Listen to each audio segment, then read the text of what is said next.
Assalamualaikum warahmatullahi wabarakatuh.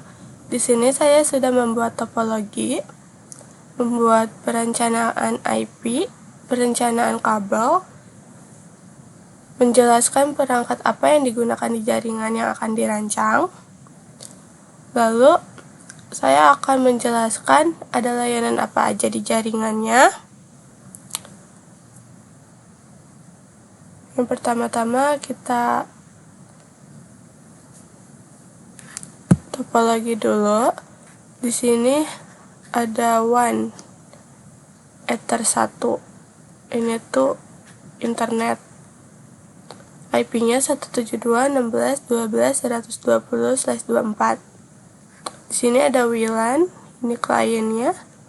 IP-nya 10.0.20.129/29. SSID-nya Notch Julia Rahma. Passwordnya TKJ SMKN 4 Bogor.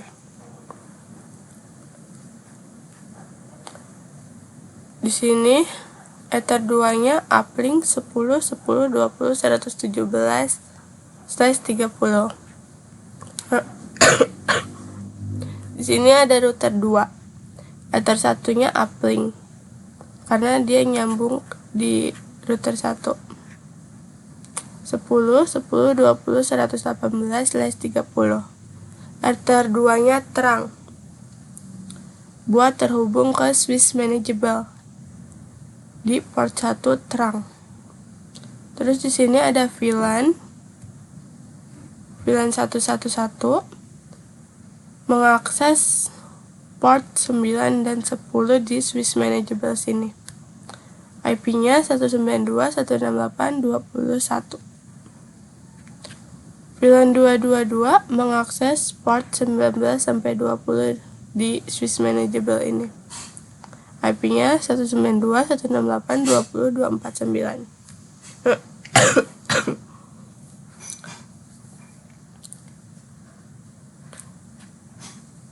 Ini sudah topologi. Lalu perencanaan IP-nya ini WAN. Ini Ether 2 uplink. Ini WLAN. Ini router 1. Lalu yang router 2 Ether 1 uplink. Terus kita buat terang.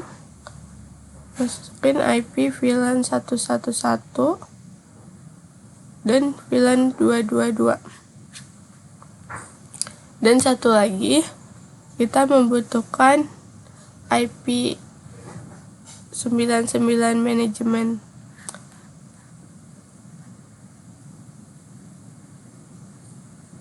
Terus perencanaan kabelnya Ether 1 ini dari router 1 ke internet, Ether 2 ke uplink, Ether 3 ya kita ke PC untuk konfigurasi dulu sebelum ke VLAN.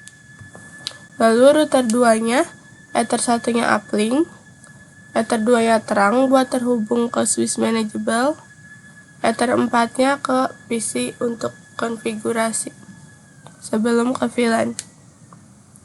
Di sini saya akan menjelaskan perangkat yang kita gunakan. Router 1, kita memakai router merek Microtik RB951UI2ND. 951 itu dari seri 905-nya itu dari 5 port. Jenisnya hub.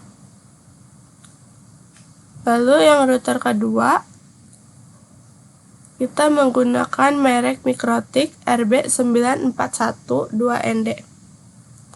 941 itu serisnya 900, portnya ada 4. Jenisnya hub light. Lalu switch manageable-nya, kita menggunakan merek Microtik jenis CSS atau Cloud Smart Switch 326 strip 2 46/25 plus RM. Kabel UTP Cat6. Kabel UTP-nya terhubung dengan konektor RJ45. Kalau memakai laptop slim, bisa menggunakan adapter USB untuk masuk ke Winbox-nya. Lalu di sini saya akan menjelaskan layanan-layanan apa saja yang ada di router.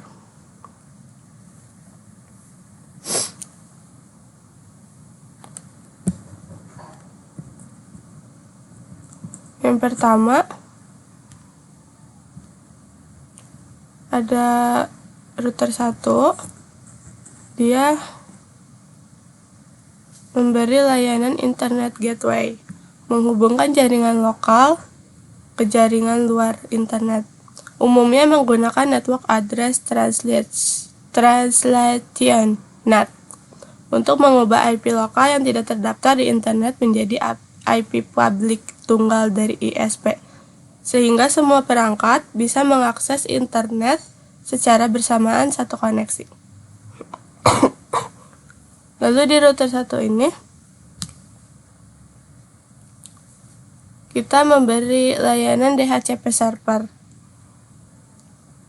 Layanan ini memberikan konfigurasi jaringan otomatis ke setiap perangkat komputer yang terhubung ke jaringan, menghemat waktu administrator dengan memberikan IP address, subnet mask, gateway, dan DNS secara otomatis, baik di router 1 maupun di router 2.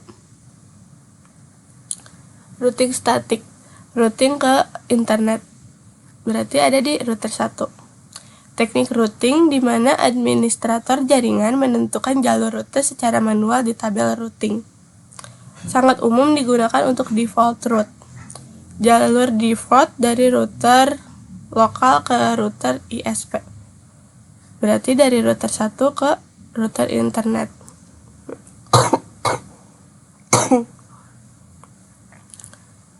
Router dinamik, router ke klien internal.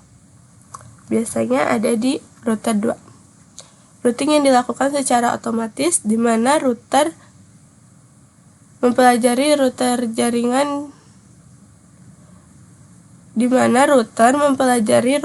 jaringan dari router lain menggunakan protokol routing seperti OSPF, RIP. Ia menemukan jaringan tujuan, memperbarui routing tabel otomatis, dan mencari jalur terbaik. Lalu VLAN. VLAN itu Virtual Local Area Network.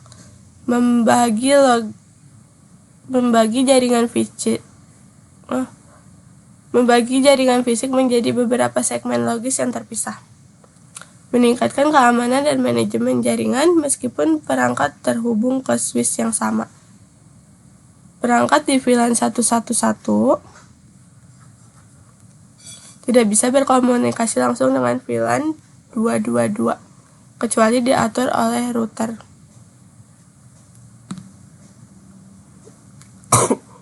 WLAN, layanan yang menyediakan koneksi jaringan tanpa kabel. Perangkat seperti laptop dan smartphone terhubung ke LAN dan internet tanpa kabel Ethernet. Pengaturan SSID, nama Wi-Fi, keamanan WPA 2, frekuensi 2.4 GHz.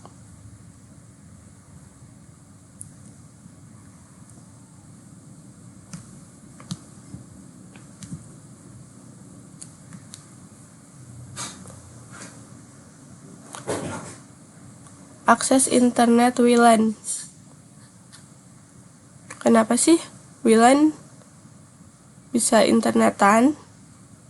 Karena router menerima akses internet di port 1, router menjalankan NAT untuk mengubah IP private WLAN menjadi IP public WAN.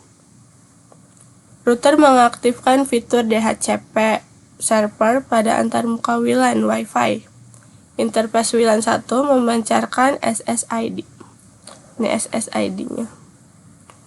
Penyebab bisa internetan Router dapat IP dari ISP. Mengubah IP lokal klien menjadi IP publik agar dikenali internet. Klien otomatis dapat IP gateway dan DNS. Router mengarahkan paket data ke jalur WLAN yang benar. Lalu, kenapa VLAN bisa akses internet? Karena Ether 1 menerima IP dari ISP, lalu terhubung ke router 2 menggunakan uplink. Di router 2 ini, ia mengaktifkan IP firewall not action masquerade agar IP lokal bisa internetan. Membuat VLAN memberikan IP address ke interface VLAN IP. DHCP server agar klien mendapatkan IP otomatis meneruskan permintaan ke switch manageable via trunk. Router 2 bisa internetan karena router 1 bertindak sebagai gateway dan port yang menghubungkan keduanya dikonfigurasi sebagai trunk. Router 1 melakukan NAT pada semua trafik yang keluar melalui WAN, sehingga VLAN 111 di router 2 mendapatkan akses. Sekian dari saya. Wassalamualaikum warahmatullahi wabarakatuh.